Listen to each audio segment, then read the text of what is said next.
La vida eterna es conocerte más. Me sumerjo en tu realidad. Eres el gran yo soy, incomparable a Dios, mi oxígeno en mi primer amor. Eres mi deseo eterno. Nada me apasiona más que tú. Eres mi deseo eterno.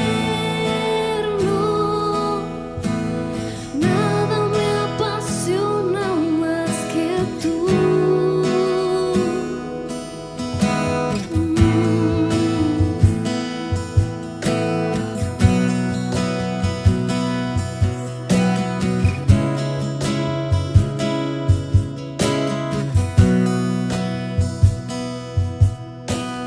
Tu palabra es más dulce que la miel.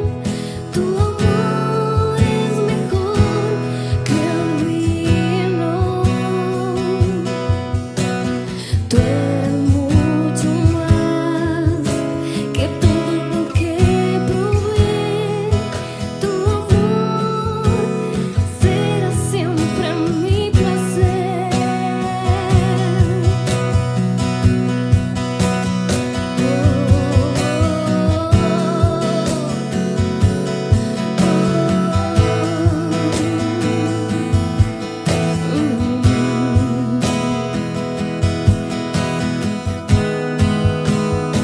Eres mi deseo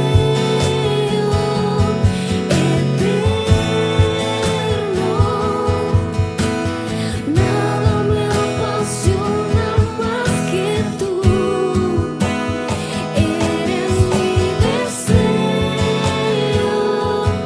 eterno. Nada me apasiona más que tú. Eres mi deseo eterno. Nada me apasiona más que tú. Eres mi deseo eterno. Nada me apasiona más que tú.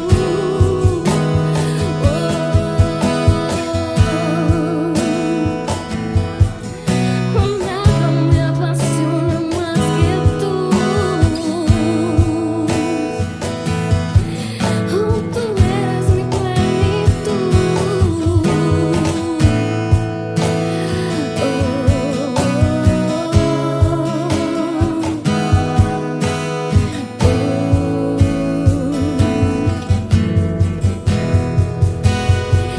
Cristo Jesús, eres mi plenitud. Cristo Jesús, eres mi plenitud.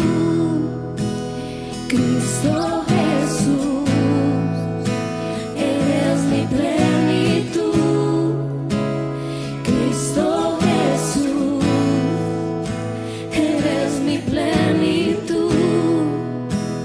Cristo Jesús, eres mi plenitud.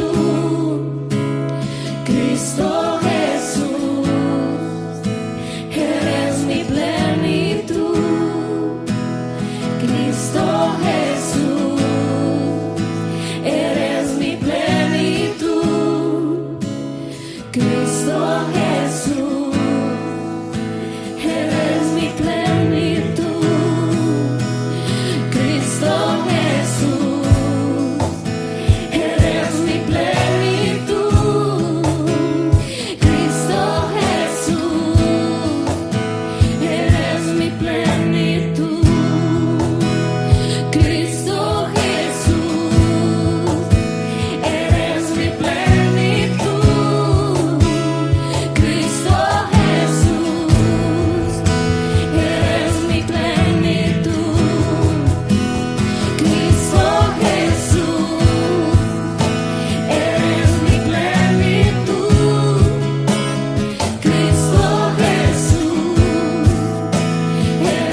deseo, Señor.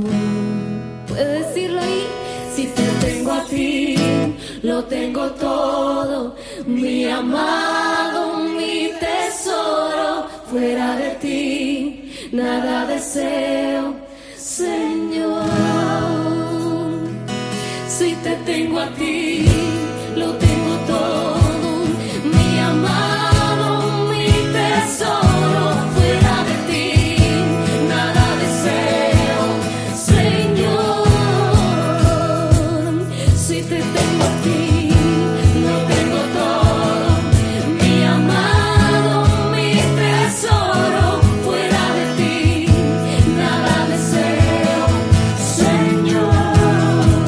Lo podemos decir solo las voces. Ay, donde tengo todo, mi amado, mi tesoro. Fuera de ti, nada deseo, Señor. Si te tengo a ti, lo tengo todo, mi amado, mi tesoro. Fuera de ti, nada deseo, Señor.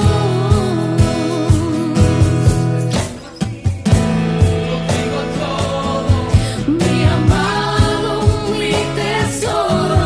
Fuera de ti, nada deseo, Señor. Ahí donde usted está en su casa,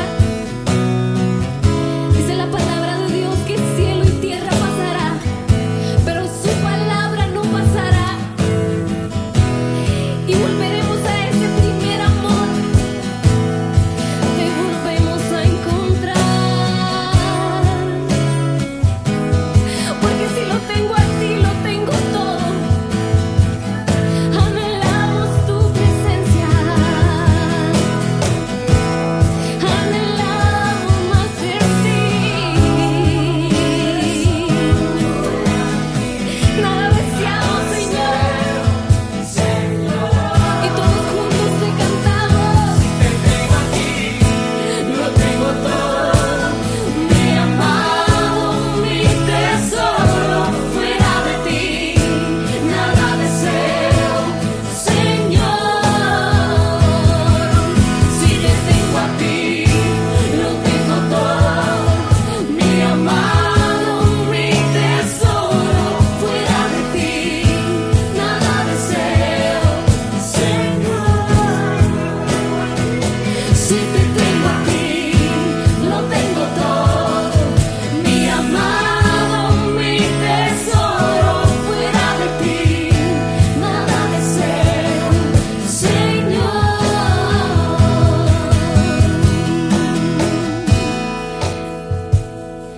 Ahí donde usted está en su casa, que sientas la presencia de Dios, que se mueve en este lugar.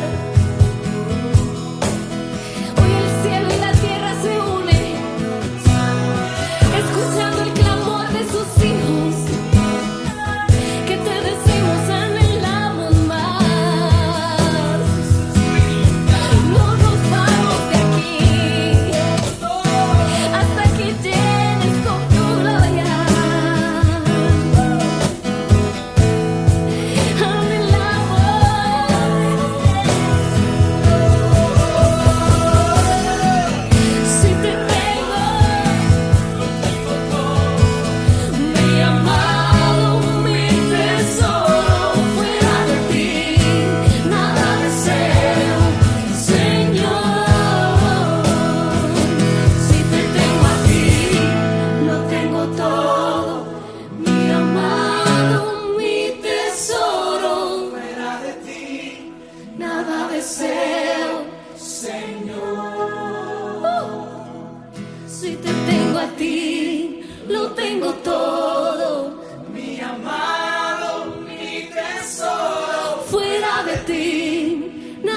deseo, Señor.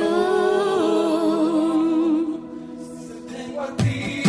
Lo tengo todo, mi amado, mi tesoro. De ti nada deseo, Señor.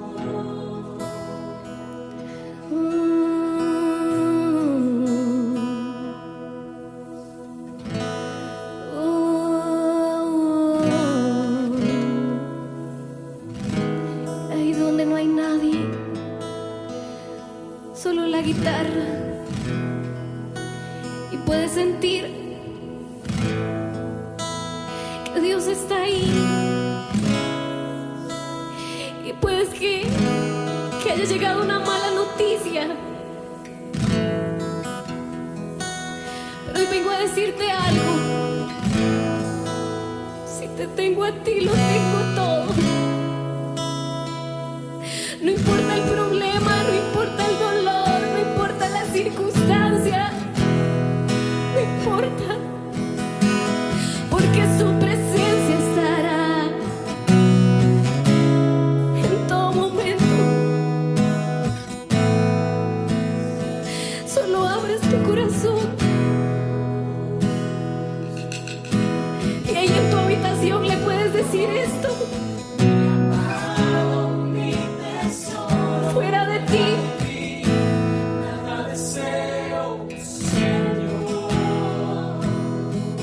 si te tengo a ti, lo tengo todo. Mi amado, mi tesoro, Fuera de ti, nada deseo.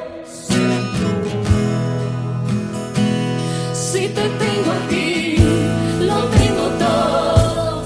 Mi amado, mi tesoro. Fuera de ti, nada deseo, Señor. Si te tengo a ti, lo tengo todo.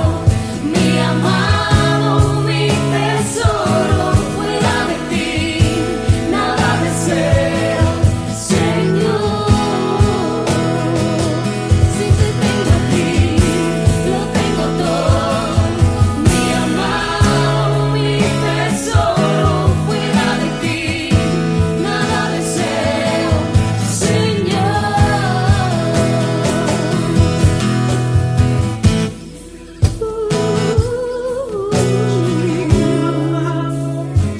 Y yo quiero que terminemos esta canción diciéndole: porque Cristo Jesús, tú eres mi plenitud, y aún en medio de todo tú siempre serás mi plenitud.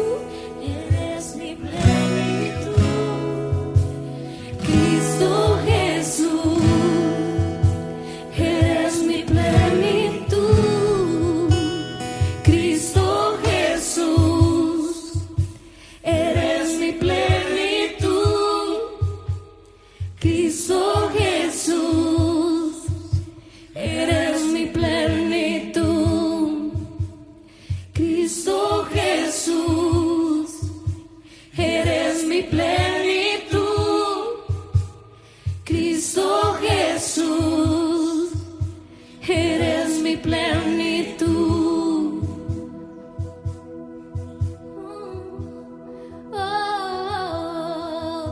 Mi plenitud, por siempre y para siempre. Tú serás el Rey y tú siempre serás mi plenitud.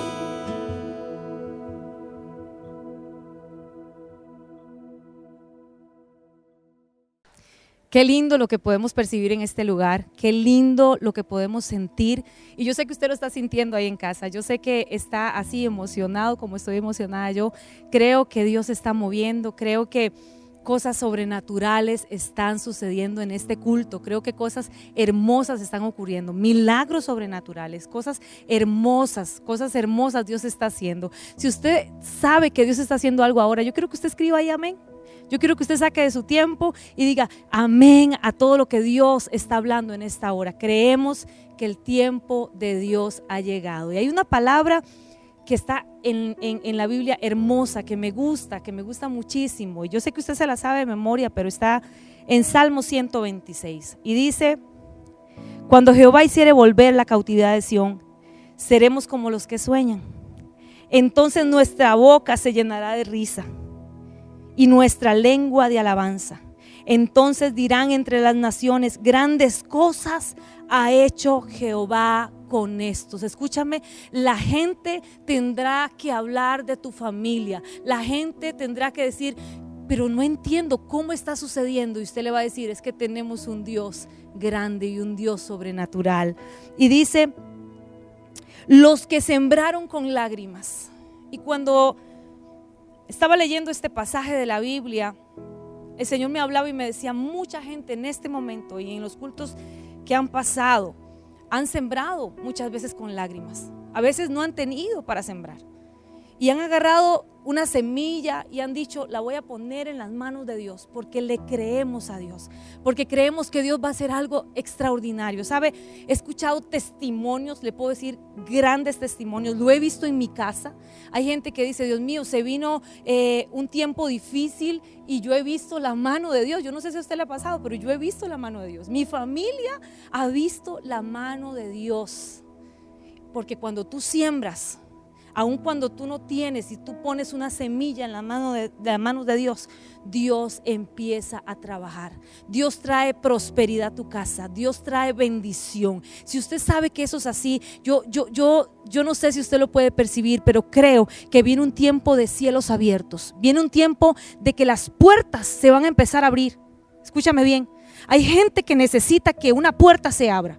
Y en el nombre de Jesús estoy declarando sobre tu casa que esa puerta se abre hoy mismo, que hay una llamada que estabas ocupando y hoy recibes esa llamada que estabas necesitando. Puedo sentir en mi corazón, hay una persona que ha estado llorando, hay una persona que ha estado triste porque dice, Señor, ¿qué pasa? No se abre la puerta. El Señor dice, yo he visto tus lágrimas, yo he visto esas siembras, yo he visto todo lo que has hecho para mí. No te preocupes, que estás en las mejores manos, estás en las manos del Señor.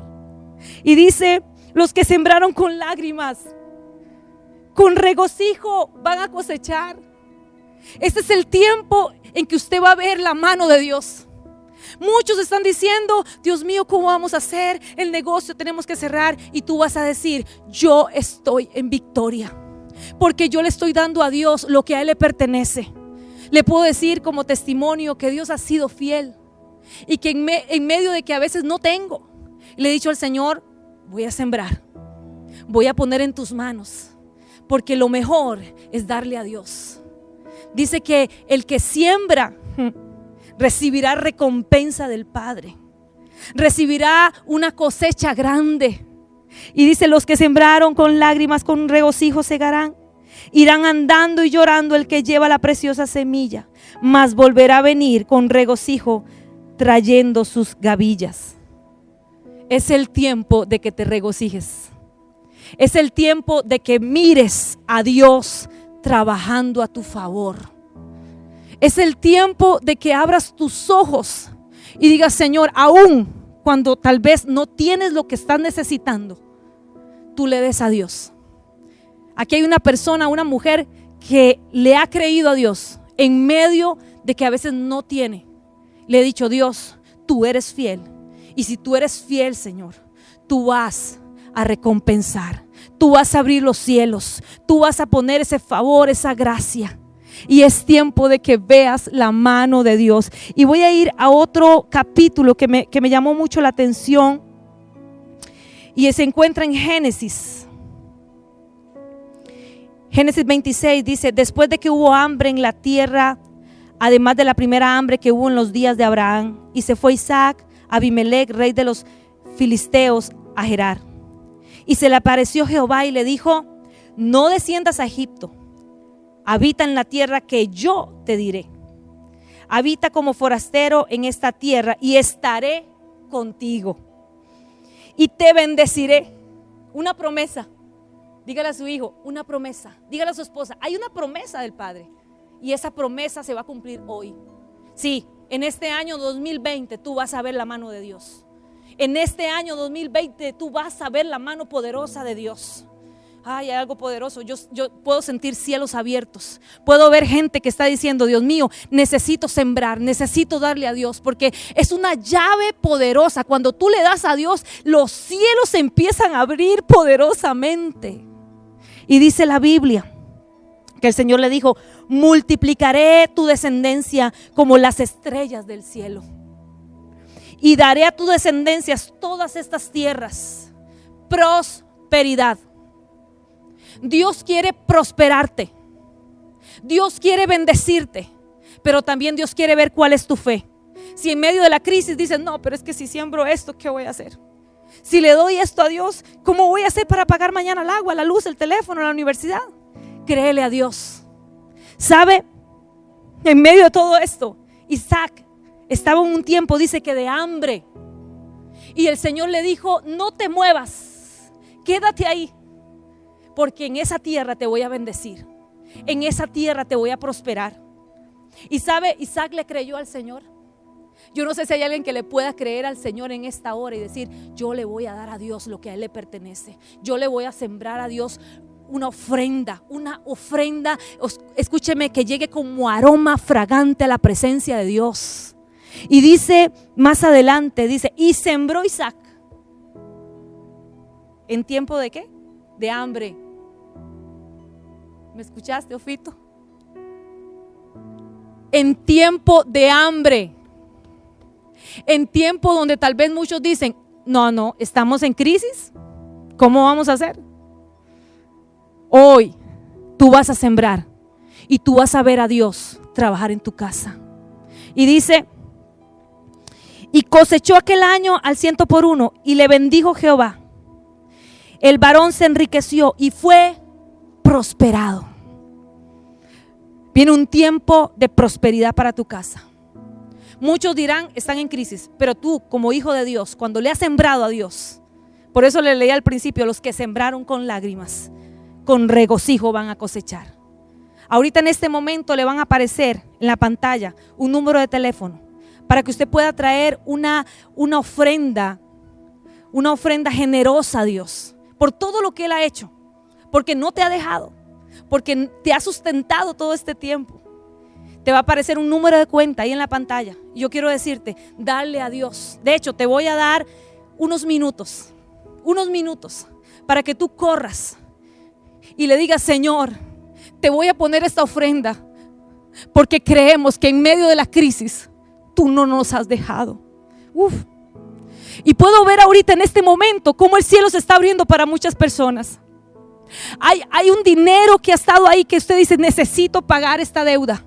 Escúchame, en este tiempo, en estos 5 minutos que se está abriendo algo poderoso, una atmósfera de prosperidad, cielos abiertos, dice el Señor, voy a traer bendición, voy a traer prosperidad, voy a multiplicar todo lo que tú tienes, todo lo que tocar en tus manos será prosperado. Vamos, dale a Dios porque Él ha sido bueno. Mire, yo soy testiga, fiel, yo sé lo que es Dios, de la nada enviar un ángel para poner la bendición en mi mano. He visto a Dios trabajar en mi casa. He visto a Dios cuando no tengo nada enviar un ángel y decirme, toma. Dice el Señor que Él te va a seguir bendiciendo, que Él te va a prosperar y que Él no te va a dejar. En este momento puedo sentir gente diciendo, Dios mío, necesito sembrar. Sabes, si ahí estás con ese sentir, no te quedes con esa semilla, no te quedes con esa ofrenda, porque dice el Señor, este es el tiempo y tu tiempo ha llegado, el tiempo de la mayor cosecha, el tiempo de los cielos abiertos, tiempo donde todo lo que tú necesitas será puesto en tu mano. Creemos que ha llegado el tiempo para tu casa, familias que nada les va a faltar. ¿Me escuchas? Familias que nada le va a faltar, porque el tiempo de bendición ha llegado para tu vida.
Saludos, bienvenidos a Iglesia en Casa, una noche más, un día más, una temporada más. Prepárese para lo que va a escuchar esta noche. Le va a ser de muchísima utilidad y va a ser de muchísima bendición.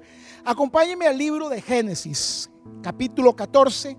Vamos a leer desde el verso 10 hasta el verso 14. Necesito que por los próximos 30 minutos usted preste muchísima atención al mensaje que hoy le voy a traer. Un mensaje procesado en el cielo.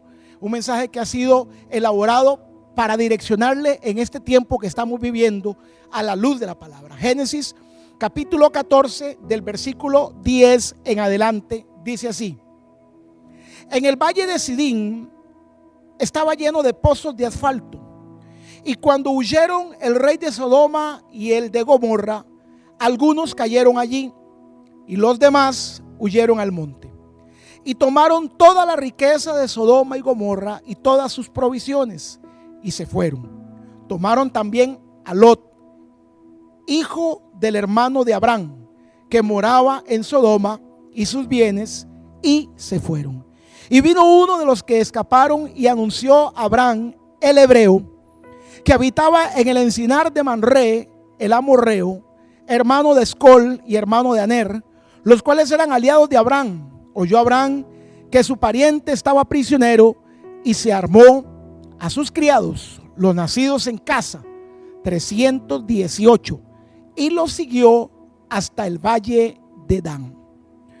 En estos 4 versos, no, como siempre suele suceder por asunto de tiempo, no puedo entrar a la profundidad del verso o de los versos como tal, pero quiero que usted mantenga la Biblia abierta un momento para poderle contextualizar hacia dónde la palabra nos quiere direccionar el día de hoy.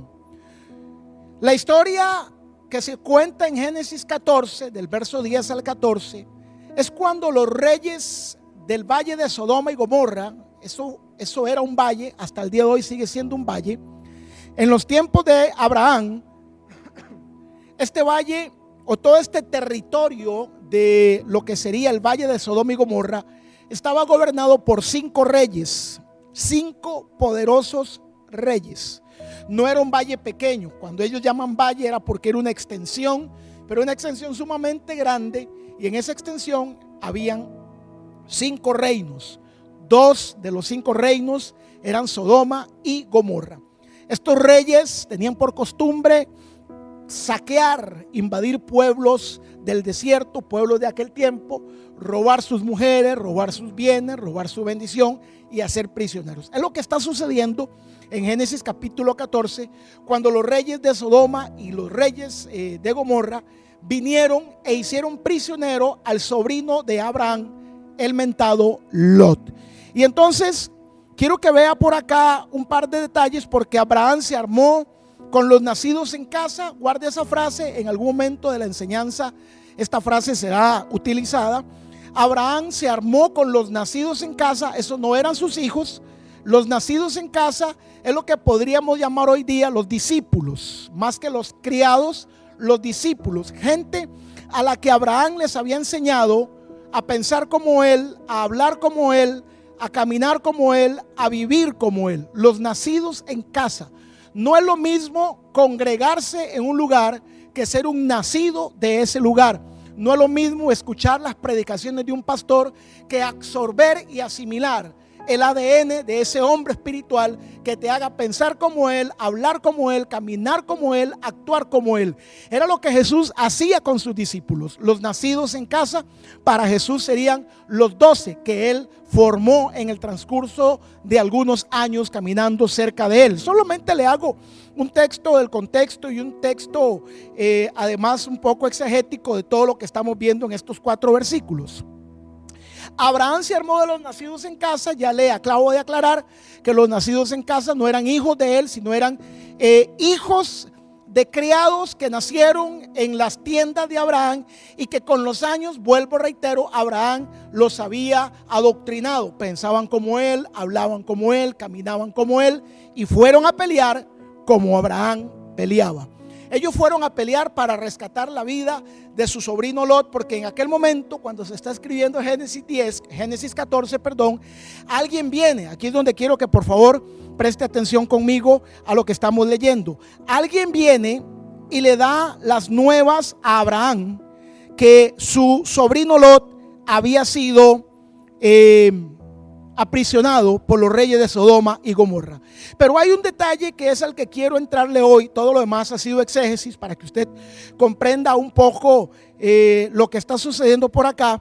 Y entonces hay un detalle cuando dice: y vino uno de los que escaparon y lo anunció a Abraham, el hebreo. El término hebreo es la primera vez que se menciona en la Biblia. El término hebreo es en Génesis 14 y los versículos que estamos leyendo. La primera vez que se menciona en la Biblia la palabra hebreo. Vuelvo, reitero, no tengo todo el tiempo que quiero. Anótelo en alguna clase maestra, en alguna noche de conversación, en algún tiempo de pregúntele al pastor. Usted podrá evacuar esa pregunta. Una cosa es un hebreo y otra cosa es un judío. Alguien diría por ahí: y otra cosa es un israelita. Pues sí, la palabra hebreo, porque aquí se menciona por primera vez la palabra hebreo en toda la Biblia.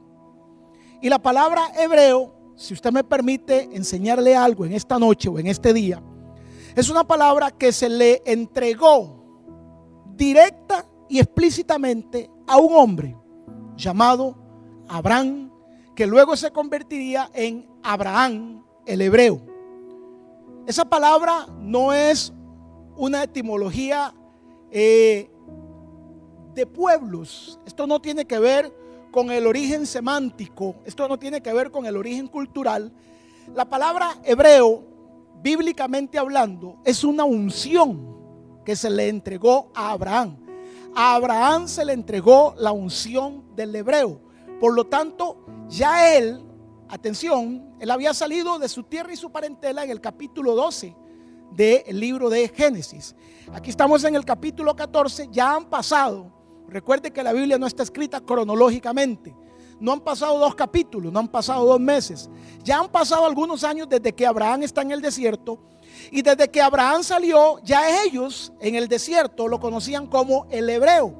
Porque la palabra hebreo, que se escribe en su origen ibrí, así se escribe la palabra hebreo, ibrí, significa el que va más allá. Rodolfo, estas frases, por favor, póngamelas en la edición.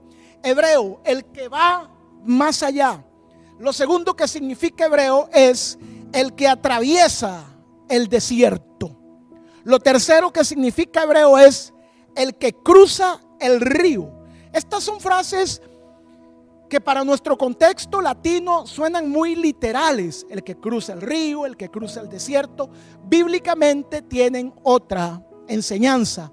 No solamente desde lo natural, también tienen una enseñanza sumamente espiritual. Porque la palabra ibrí o la palabra hebreo, que significa el que atraviesa el desierto, cuando se da la frase el que atraviesa el desierto, no solamente está hablando del que vive y el que ha vencido al desierto. Usted, para poder atravesar algo, tuvo que haberlo vencido.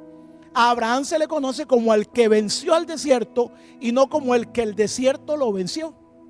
¿Comienza a entender la frase? Este término, el hebreo, al que ya los pobladores de aquel tiempo conocían a Abraham, era una unción que Dios le había dado a Abraham. La unción del hebreo, la unción de ir más allá, la unción de conquistar, la unción de atravesar los desiertos, la unción de cruzar el río. Vuelvo, reitero, místicamente, proféticamente, cruzar el río significa conocer las profundidades de la palabra. Eso significa cruzar el río. Un hebreo es diferente a un judío, un hebreo es diferente a un israelita, porque aunque usted no lo crea, nosotros los de Occidente hemos idealizado a los judíos, porque en nuestra cristiandad hemos creído que los judíos son practicantes de la fe, que son muchas cosas que nosotros hemos acuñado que no son. no todos los judíos, aunque usted no lo crea, son estudiantes de la palabra. Muchos judíos han olvidado la palabra. Muchos judíos tienen la Torá de lejos. No todos los judíos han cruzado el río. La palabra río o la palabra agua, en el vocabulario bíblico, la palabra río también es la palabra Torá. Por eso dice que el que cruza el río es aquel que se mete en la Torá y conoce los misterios de la Torá. En aquel momento, cuando Abraham vive, no existe la Torá, pero Abraham tiene una revelación de Dios que va mucho más allá de haber tenido la Torá. Por eso se le conoce como el ibrí, el hebreo, el que cruza el río, el que conoce los misterios, el que conoce las leyes universales, el que sabe cómo hacerse rico a través de los misterios que aquel Dios eterno que solo Abraham dice que existe le ha dado. No sé si me está captando la idea de esta introducción. Un hebreo era mucho más que un ser natural. La unción del hebreo transformaba, de hecho, transformó a Abraham, el nombre Abraham, lo transformó en Abraham. El nombre o la unción del hebreo trajo en Abraham una activación, lo volvió de alguna manera sobrenatural. Abraham comenzó a ser respetado porque en él se manifestaban hechos que no se veían en nadie más. El hebreo, la gente comenzó a llamarlo el hebreo. Ese término, el hebreo, más adelante podría arrimarse un poco al término el profeta. Era un término singular, era una marca diferente. Es lo que llamarían en la Edad Media. Estamos simplemente poniendo comparaciones. No estoy diciendo que era lo que se llamaría en la Edad Media el hechicero, el místico, el mago, el que hace cosas asombrosas, el que produce. Por ejemplo, Abraham tenía un don dado por la unción del hebreo, y es que Abraham sabía encontrar pozos de agua en el desierto. Eso era lo que lo volvió millonario. Abraham tenía el don, él se iba a un lugar y él percibía, olía. Él decía: en este desierto hay agua. La gente decía: ¿cómo? En este desierto hay agua. Él sabía ver lo que nadie veía. Él sabía anticipar lo que nadie anticipaba. Él sabía cruzar lo que nadie cruzaba. ¿Quién le había dado ese tipo de poder? Dios. Y se lo había dado a través de una unción llamada ibrí, la unción del hebreo. Al punto que en la época de Abraham, Génesis capítulo 14, él era conocido como Abraham. Él lo acabo de leer. La palabra ibrí significa el que va más allá. La palabra ibrí significa el que atraviesa el desierto. La palabra hebreo significa el que cruza el río. Ya le dije que significa cruzar el río. La palabra hebreo significa el que trasciende. Busque el significado de esa palabra. Y la palabra hebreo, atención, la última de las definiciones de la palabra hebreo, el que rompe los límites y conquista su territorio. Eso significa la palabra hebreo. Esa es la unción del hebreo. Dios le dio una unción quíntuple a Abraham. Le dio la unción de ir más allá, le dio la unción de cruzar el desierto, le dio la unción de cruzar el río, le dio la unción de trascender y le dio la unción de romper límites y conquistar su territorio. Aproximadamente, años menos y años más, aproximadamente 450 a 480 años después de que se escribe Génesis 14, nosotros vamos a leer Éxodo capítulo 3, versículo 10. Aproximadamente 570, 580 años después de que Génesis 14 llama a Abraham el hebreo. Éxodo 3:10, Dios habla con Moisés y le dice: ven por tanto ahora y te enviaré a Faraón para que saques de Egipto a mi pueblo. ¿Está leyendo conmigo? Para que saques de Egipto a mi pueblo. Pero vea cómo los llama: los hijos de Israel. Éxodo capítulo 12, Éxodo capítulo 12. ¿Lo tienen? Dice así: el tiempo que los hijos de Israel habitaron en Egipto fue 430 años. ¿Qué dice? El tiempo que los hijos de Israel habitaron Egipto fue 430 años. Abraham era el hebreo, pero ahora, 480 años después de cautiverio, la Biblia los llama los hijos de Israel. ¿No son los hijos de Israel los hijos de Abraham? ¿Por qué ahora los hijos del hebreo no se les reconoce como los hebreos? A su papá le decían el hebreo.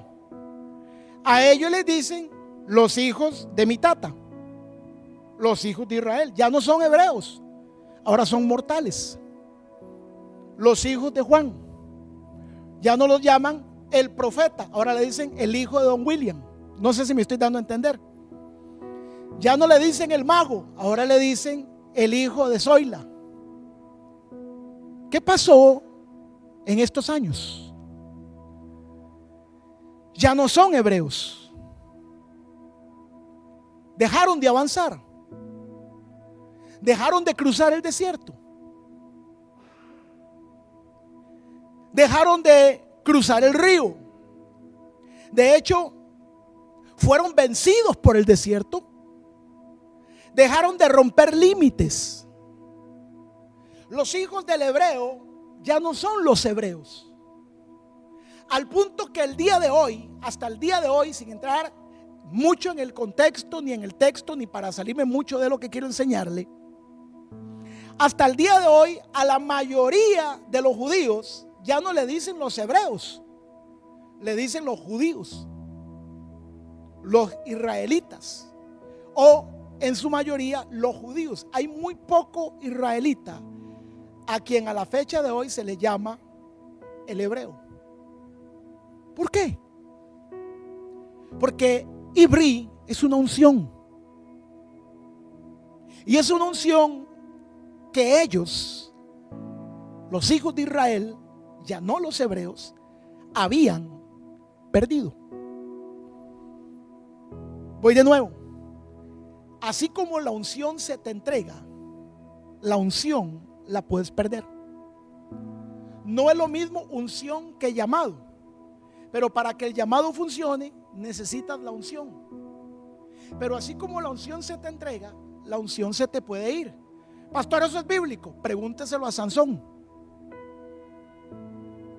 ¿Tenía o no tenía Sansón una unción que lo hacía re fuerte? Sí.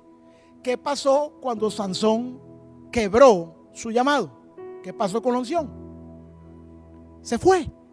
Al punto que el que un día mataba a sus enemigos era llevado a la fiesta de sus enemigos para entretenerlos. Cuando un hombre de Dios pierde la unción, se vuelve el payaso de este mundo.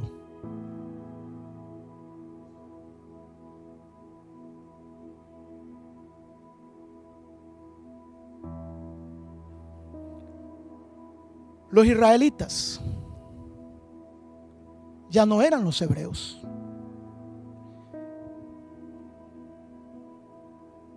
De alguna manera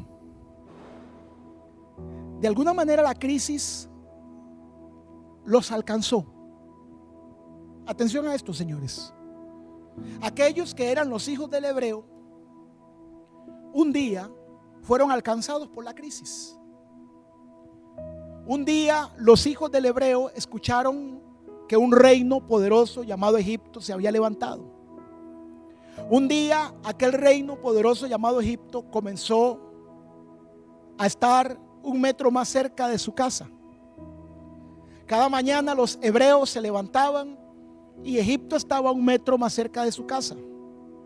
Hasta que un día la casa de los hebreos no estaba al límite de Egipto, sino que estaba 1 metro adentro de Egipto.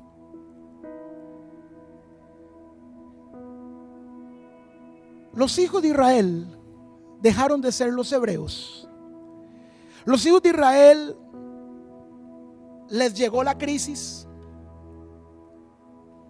Atención a lo que le voy a decir.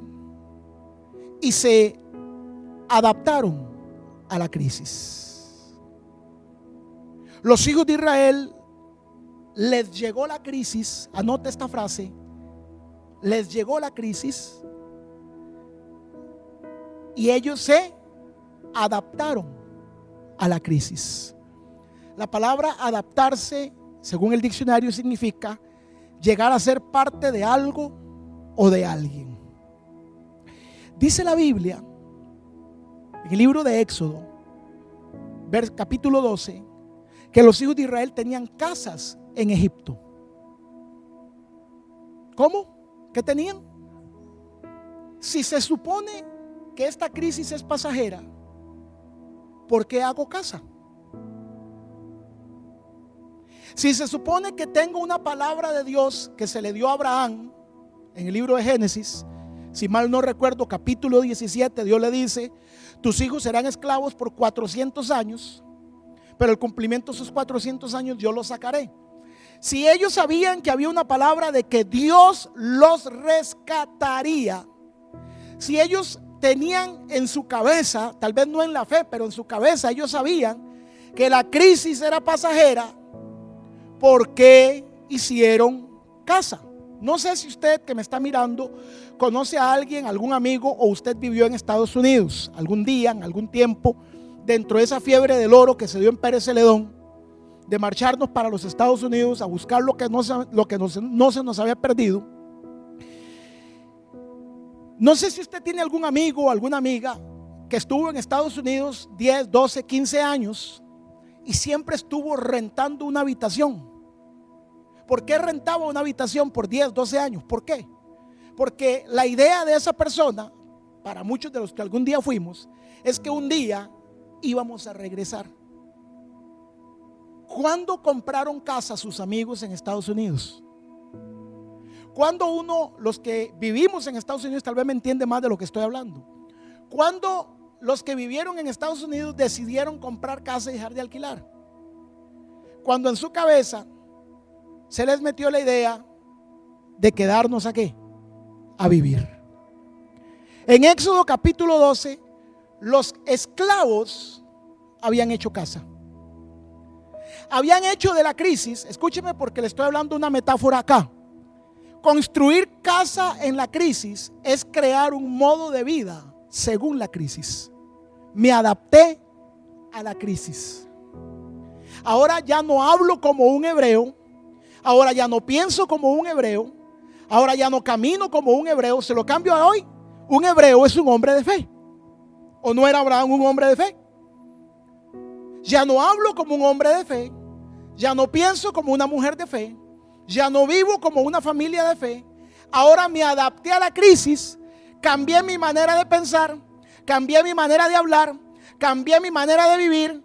Ahora hice casa en la crisis, me adapté. Los hijos de Israel, don José, Rodolfo, los hijos de Israel, tanta necesidad pasaron en Egipto que se adaptaron a comer poco. Por eso el Señor viene y les dice: yo los llevo a una tierra donde comerán, donde sobrarán, donde se saciarán. Ellos se acostumbraron a la ración, ellos se acostumbraron a la escasez, ellos se acostumbraron al no hay, ellos se acostumbraron al no tengo, ellos se acostumbraron al no puedo, y ahí hicieron casa. Un modo de vida.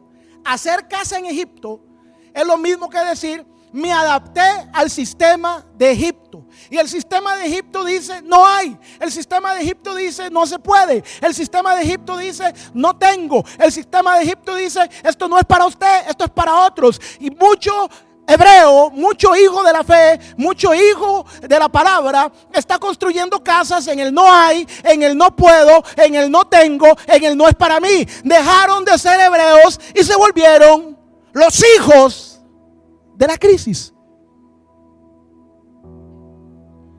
Hay una ley universal que dice: relación produce adaptación. Cuando te relacionas mucho con algo o con alguien, te adaptas a algo o a alguien. Fíjese usted, los que estamos casados, toda una vida vivimos solos, toda una vida vivimos cada uno. Yo de soltero tenía mi modo de vida. Usted que está casado o casada, cuando era soltero, Rodolfo, don José, que están aquí en estudio, cuando ustedes eran solteros tenían un modo de vida, ¿cierto? Luego se casaron, entraron en un tiempo de relación con su pareja. ¿Y qué comenzó a cambiar con los años? Su modo de vida. Ahora ya usted no vive como le da la gana, ni su pareja vive como le da la gana, sino que ahora uno y otro, por medio de la relación, tuvieron que ¿qué? Que adaptarse a un nuevo modo de vida. Relación produce adaptación. Los israelitas de Éxodo 3, los israelitas de Éxodo 4, eran hebreos de sangre. Eran hijos de Abraham. ¿Quién era Abraham? Según Génesis 14, el hebreo. Ellos eran hebreos de sangre, pero ya no pensaban como hebreos, ya no hablaban como hebreos, ya no vestían como hebreos, ya no vivían como hebreos. Ahora los israelitas pensaban y vivían más como egipcios que como hebreos.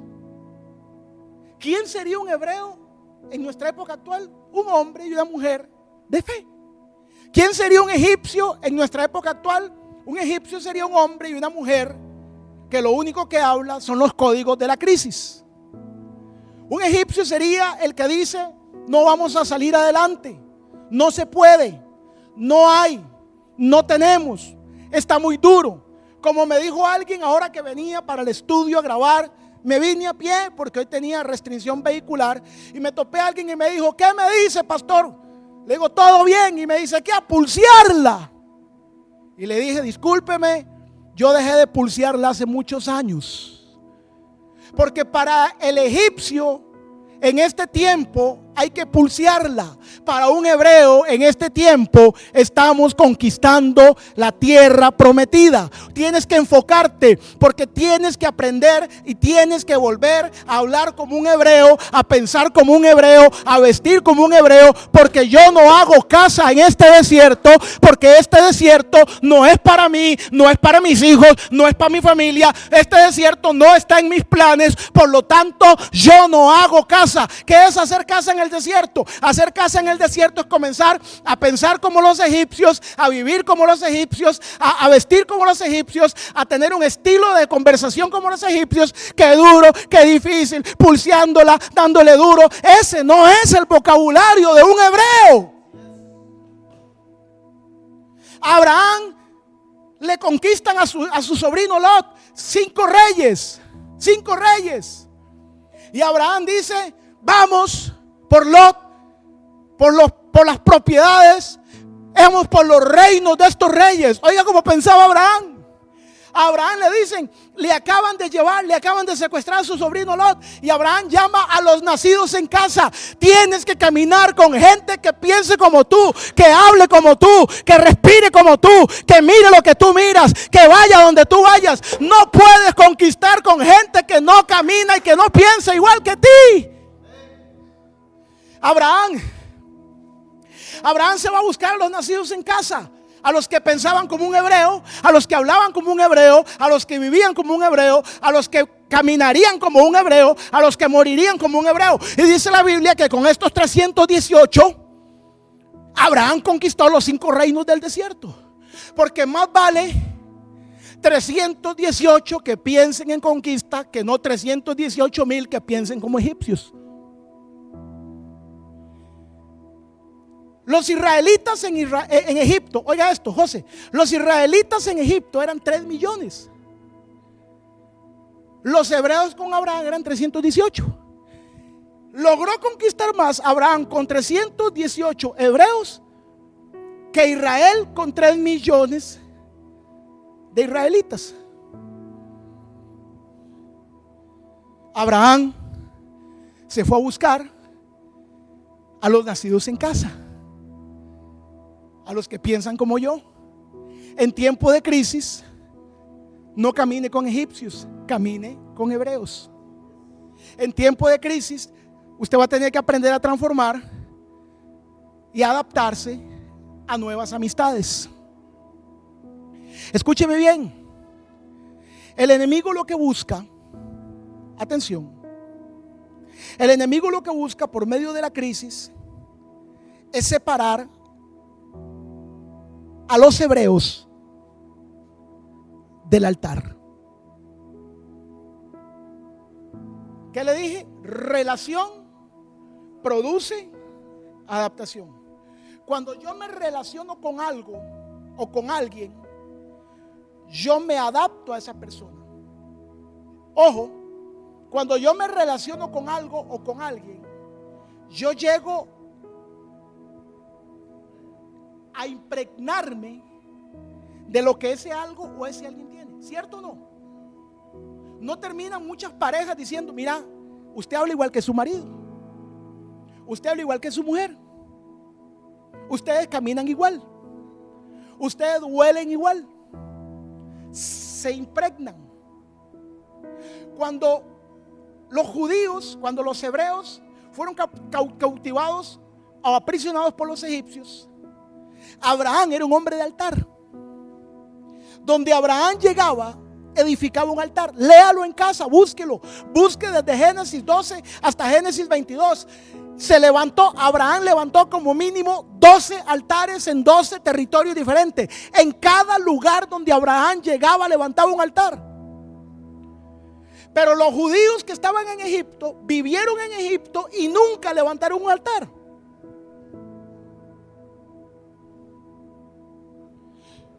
¿Qué era lo que hacía de Abraham un hebreo? El altar. Relación produce adaptación. Relación produce impregnación. Relación produce transformación.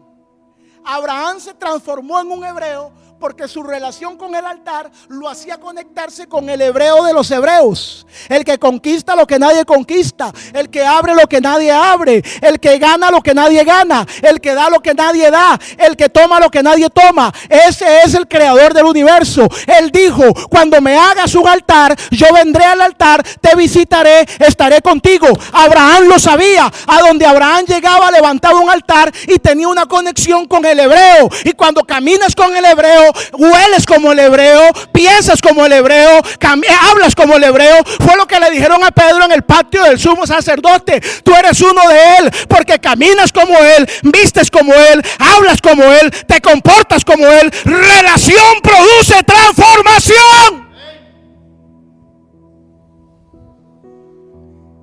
Y Egipto separó a los hebreos del altar. Cuando separaron a los hebreos del altar, solamente fue cuestión de tiempo. Separar a un hebreo del altar es como cortar una mata del jardín. Ella estará verde y tendrá olor a viva por unos días, pero está muerta. Hay cristianos que tienen días de estar muertos, pero nadie se los ha dicho.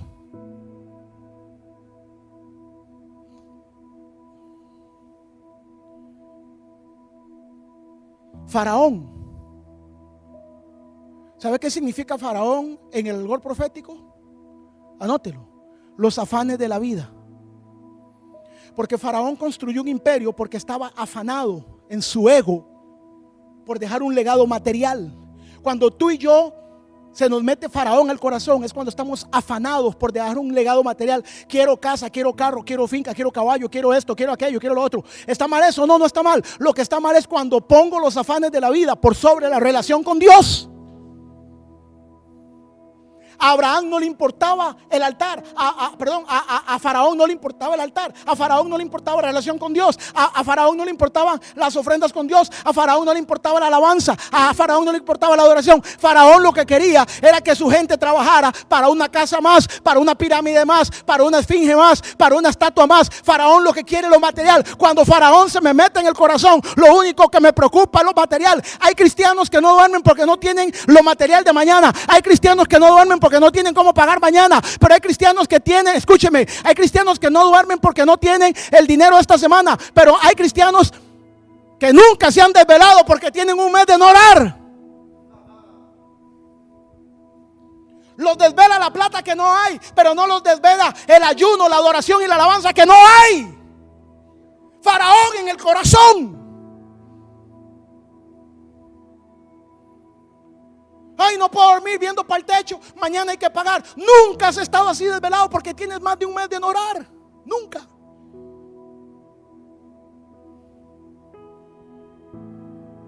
Faraón separó a los hebreos del altar y con el tiempo simplemente los transformó en un mortal más. Por eso hoy los cristianos hablan como ellos, caminan como ellos, se visten como ellos, piensan como ellos, porque ¿qué fue lo que hizo el enemigo con esta crisis, con esta pandemia? Separó a los cristianos del altar. Y hay muchos cristianos que en su casa nunca tuvo un altar. Hoy se están dando cuenta de eso. Hay muchos cristianos que se dan cuenta que hoy era el altar de la iglesia, del templo principal, el único que tenía, y que tu vida era una maraña y un engaño porque tu vida no tenía relación con Dios. Por eso hoy están marchitos, por eso hoy están desanimados, por eso hoy están quebrantados, por eso hoy están llenos de incertidumbre, por eso hoy están preocupados, por eso hoy están con gastritis, por eso estoy con colitis, por eso les duele la espalda, por eso están llenos de monos en la espalda, de estrés. ¿Por qué? Porque como no tienen la fe para entender que Dios lo hará, viven como un egipcio más. ¿Y cómo viven los egipcios ahorita? Estresados, cansados, enfermos, colitis, gastritis, preocupados, no duermen. Así están muchos hijos de la fe, igual que ellos. ¿Qué fue lo que hizo el enemigo en esta crisis? Separó al cristiano del altar. Relación produce transformación. Lo separo del altar y lo arrimo a la crisis. Ajá. Hoy hay cristianos que se relacionan más con los reportes de enfermos de mediodía que con la Biblia durante el día. Si te relacionas todos los días con el reporte de enfermos, tu corazón tiene que estar lleno de miedo, muchacho. Hoy hay cristianos que no se pierden los reportes de enfermos de cada mediodía, pero que nunca en estos meses han entrado al YouTube a ver una predicación del pastor. ¿Cómo quieres transformarte en un hebreo cuando vives pegado de la comida de los egipcios?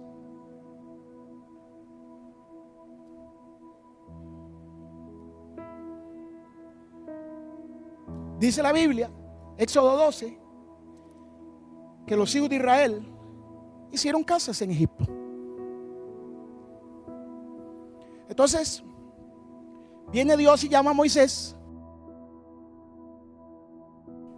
Viene Dios y llama a Moisés. Atención a esto, don José, Rodolfo y toda la apreciable audiencia.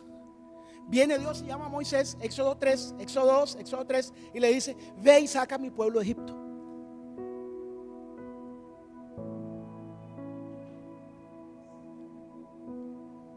Saca a los hijos de Israel.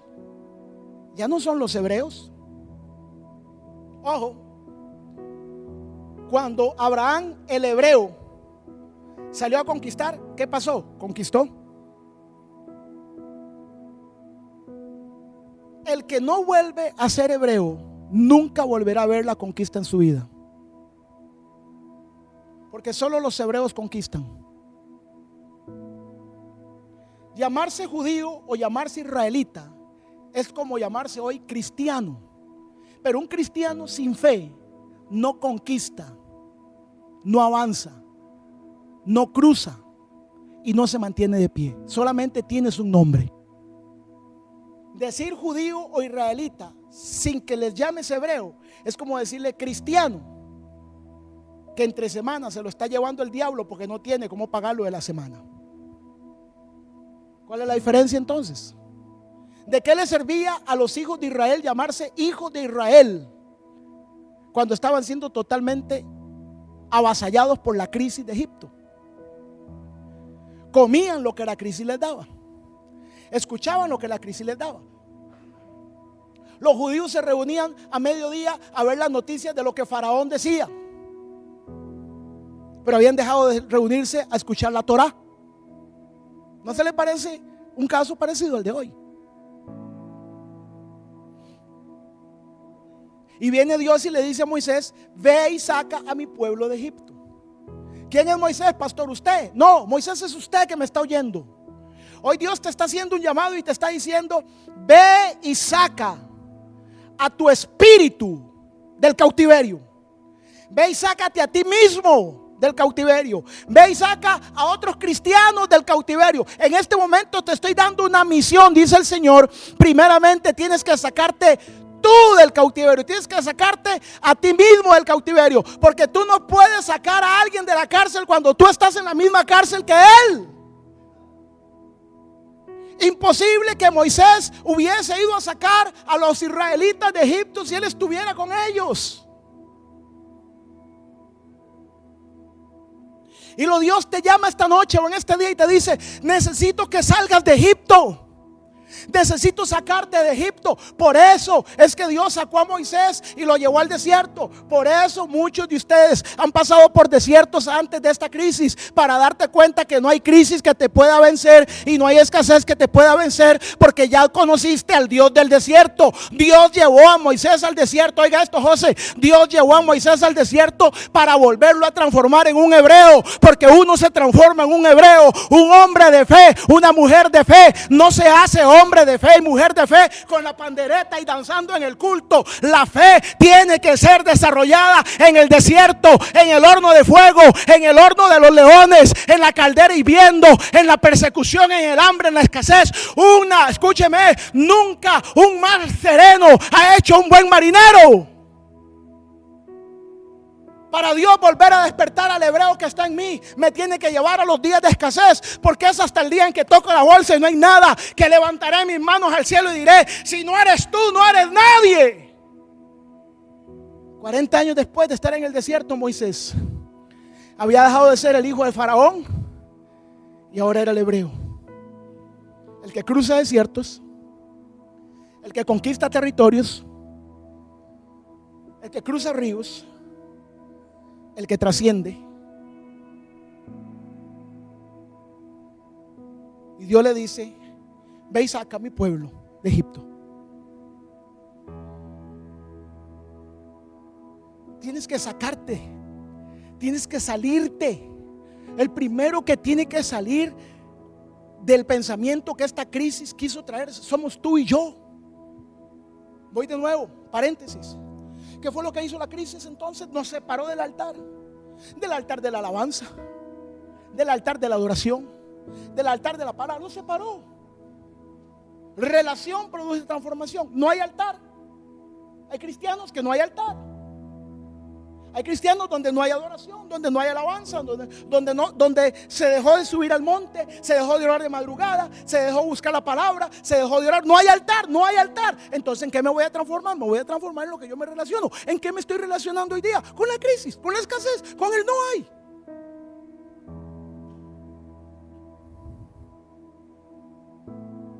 Y viene Dios y le dice a Moisés: ve y saca a mi pueblo. Ve y saca a mi pueblo. Y viene Moisés frustrado. Viene el Señor y le dice a Moisés: ve y dile a los hijos de Israel que es tiempo de irse. Y Moisés llega a hablar con Aarón y con todo el equipo de los hijos de Israel y le dice: señores, el Dios al que sirvieron nuestros padres, Él nos va a sacar de Egipto. ¿Y sabe qué le dijeron Aarón y todos los 10 más? No se puede. Faraón es poderoso, no nos va a dejar ir. Es difícil, Moisés. Viene Moisés y les dice: vamos a construir un templo. Y ellos dicen: complicado, no creo, está difícil. En tiempo de crisis no, será en otro tiempo. Viene Moisés y les dice: el Dios al que servimos, Él nos va a sacar. Y ellos le dicen: ¿de qué hablas? Y viene Moisés frustrado de nuevo delante de la zarza y le dicen: ellos no me entienden. No lo entienden, claro, no lo entienden. Ellos son egipcios y él es un hebreo. Él habla hebreo y ellos hablan egipcio. Por eso no lo entienden. Por eso un hombre de fe o una mujer de fe no puede ser entendida por un egipcio. Porque él habla de victoria y los otros hablan de crisis. Ella habla de construir casa y los demás, los otros egipcios que viven alrededor tuyo, dicen: en tiempo de crisis no se puede. Ella habla de estudiar en la universidad y los egipcios le dicen: no hay. Y entonces hay un día en que los hebreos y los egipcios no se entienden. Moisés viene frustrado porque sus hermanos no lo entienden. ¿O no fue eso lo que le vino a decir a Hachén? Cuando Moisés visita a la higuera, le dice: no me entienden. Y entonces donde Dios le dice: bueno, voy a traerle a su hermano Aarón para ver si con un vocabulario más egipcio. Hoy muchas predicaciones tienen que ser predicaciones de confiticos y de nubecitas de color, porque hay cristianos que hay que hablarles bonito porque lo profético no lo entienden. Traer a Aarón a conversar con Moisés, para conversar con el pueblo, era como traer un intérprete que les pusiera el mensaje suave, porque el mensaje profundo y el mensaje poderoso no lo entienden. Ellos solo entienden el mensaje: no te rindas, levanta las manos, vamos para adelante. Pero los mensajes de conquista, los mensajes de avance, no los entienden. Egipcios. Y Moisés le dice al Señor: ellos hablan otro idioma. Ya no hablan de fe. Ya no hablan conquista. Ya no hay coraje. Ahora todo es derrota. Ahora es pobre de mí. ¿Sabes qué? ¿Sabe qué, don José? Rodolfo, Moisés regresa frustrado y les dice: oiga esto, don José. Le dice a Hachén en la zarza: yo les hablo de fe y ellos me dicen que no se puede. Yo les hablo de conquista y ellos me dicen: Faraón es más fuerte. Yo les hablo de avanzar y ellos me dicen: el desierto es muy grande. Yo les hablo de honrar a Dios con sus finanzas y ellos me dicen: no hay. Pero en el desierto sacaron sus joyas y sus oros y construyeron su becerro de oro. Pero a Moisés le dijeron que no hay. Porque para construir los becerros de oro que yo quiero, sí hay, pero para la obra de Dios no hay. Moisés les dice: pongan ofrendas y diezmos para honrar a Dios. Ellos le dicen: no hay. ¿De dónde? Estamos en crisis. Esos mismos que le dicen: no hay, ¿de dónde? Estamos en crisis. Sacaron el oro y la joya y hicieron un becerro de oro, ¿o no? Muchos dicen: no hay para ofrendas y diezmos, y compraron bicicletas para andar en bici en estos meses de crisis. De 500,000, de 600,000 pesos. Muchos cristianos dicen: no hay para honrar, no hay, es tiempo duro. ¿Cómo se van a poner a construir un templo? ¿Cómo se van a poner a construir? No hay. Pero en tiempo de crisis remodelaron la casa.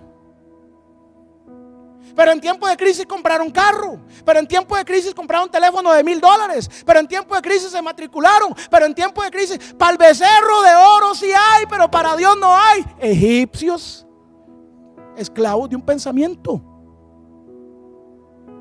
adaptados a un sistema de vida.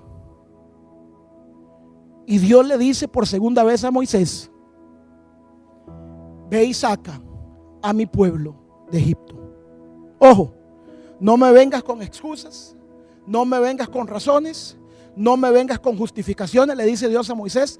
Tengo 430 años de estar oyendo gente que dice no hay. Tengo 400 años de oír gente que dice no se puede. Estoy harto, dice el Señor, de una iglesia a la que la mando a crecer y me dice no se puede crecer. Estoy harto de una iglesia, dice el Señor, que la mando a conquistar y me dice no se puede. Estoy harto de una iglesia, dice el Señor, que la crisis se los está comiendo porque olvidaron la palabra que había en su corazón. Y le dice el Señor a Moisés: ve y levántame una nueva generación, una generación que que crea, una generación que diga, escúcheme, hay gente que me está mirando, que es una generación de hebreos, hebreos que no han perdido la fe, hebreos que no han perdido la palabra, hebreos que no han perdido el norte, una generación que se va a levantar en los próximos días, una generación que dice, sí se puede, una generación que dice, lo vamos a lograr, una generación que dice, cruzaremos el desierto, una generación que dice, iremos más allá, una generación que dice, romperemos los límites, una generación que dice, yo creo que todo lo puedo en Cristo que me fortalece y haremos lo que tenemos que hacer. Escúcheme,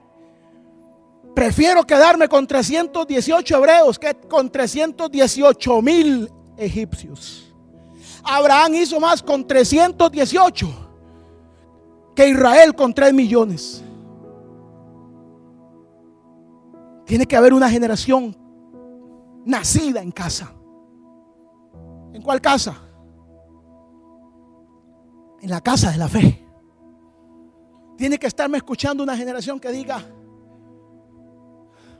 sí se puede, lo vamos a lograr, cruzaremos el desierto, iremos más allá, romperemos los límites. En tiempo de crisis, cuando otros guardan, nosotros construiremos. En tiempo de crisis, cuando otros dicen no hay, nosotros daremos. Si hay joyas, si hay oro, si hay piedras preciosas para el becerro, tiene que haber piedras preciosas para la obra de Dios.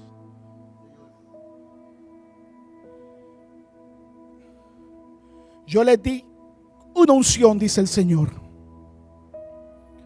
La unción del hebreo, Ibrí. Y los hebreos conquistan aquello que quieren conquistar. Atención. Josué capítulo 1, verso 1 al 3. Atención, don José. Rodolfo, tuvo que pasar una generación. Óigame, don José, Rodolfo, la generación que hizo casa en Egipto murió en el desierto. El cristiano que se adapta a la crisis, en la crisis muere. Tuvo que esperar Dios 40 años hasta que se levantara una nueva generación. Yo estoy delante de esa nueva generación. Yo no estoy aquí para esperar 40 años. Yo estoy aquí delante de esa nueva generación.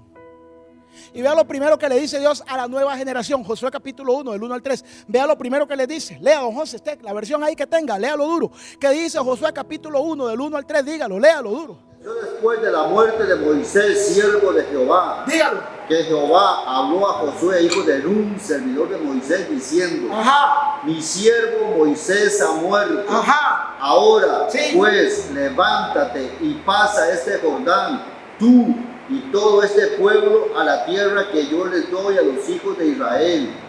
Yo os he entregado, como lo había dicho a Moisés, todo lugar que pisare la planta de vuestro pie. ¿Qué le dice el Señor a Josué?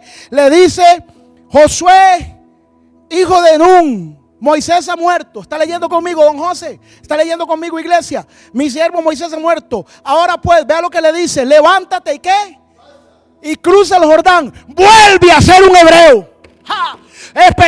Se perdieron los hebreos en la iglesia, se perdieron los hombres de fe en la iglesia, se perdieron las mujeres de fe en la iglesia. Y el Señor llama a una nueva generación y le dice: vuelve a cruzar el río, vuelve a cruzar el agua, vuelve a ser un hebreo, vuelve a ser. ¿Qué es lo primero que Josué hace cuando cruza el Jordán? Josué capítulo 6. Lo primero que Josué hace cuando cruza el río es levantar un altar, porque Josué vuelve a las prácticas que su abuelo practicó, que le entregó la tierra, que le entregó negocios, que le entregó victoria. Iglesia, este es el tiempo de volver a ser hebreos. Volvió al diseño original. Cruza el río. ¿Qué le está diciendo el Señor a Josué? Vuelve a ser el hombre de fe que tus padres no fueron. Vuelve a ser la mujer de fe que la generación pasada no fue. Porque el Señor le dice: si no vuelves a ser, si no cruzas como un hebreo, no cruces. Solo los hebreos conquistan promesas. Cruza el río, le dice el Señor a Josué. Vuelve a la alabanza en tu casa. Vuelve a la adoración en tu casa. Vuelve a levantar un altar en tu casa. Muchos de ustedes esta semana, después de esta enseñanza, deberían de salir corriendo a un río, buscar 12 piedras y decir: Señor, vuelvo a cruzar el río, vuelvo a levantar un altar, lo pongo en la parte de atrás de la casa, lo pongo atrás en el palo, lo pongo en el patio y comienzo a levantarme de madrugada a buscar tu rostro, a leer la palabra, a alabar, a adorar, a meterme con actos proféticos, a creer, a pelear. Ahora escúcheme, Dios te está llamando a cruzar nuevamente el río. Dios te está llamando a cruzar nuevamente el Jordán. Escúchame lo que me dijo el Señor: o te sacudes el polvo que trae de la crisis o mueres en ella. O me sacudo el polvo que traigo de Egipto o me muero en Egipto. Muchos hebreos que me están escuchando hoy, esta semana deben de ir a buscar de nuevo el altar, las piedras. Y tienes que volver a reconectarte con la alabanza, con la adoración, con la oración de madrugada. Muchos tienen que volver a subir al monte como lo hacías antes de todo esto. Muchos tienen que volver a la oración, a los actos proféticos. Tengo una palabra para ti. Así te dice el Señor: ve y saca a mi pueblo de Egipto.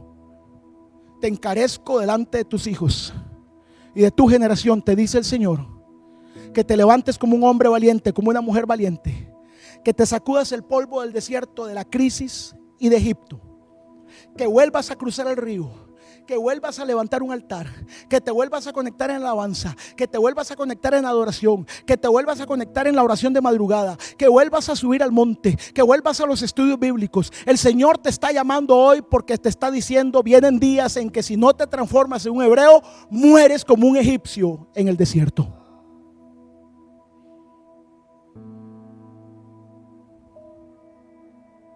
Abraham, el hebreo, o los hijos de Israel. Tú escoges el destino de tu familia. Soy Víctor Palomo, cruzando el río. Nos vemos al otro lado.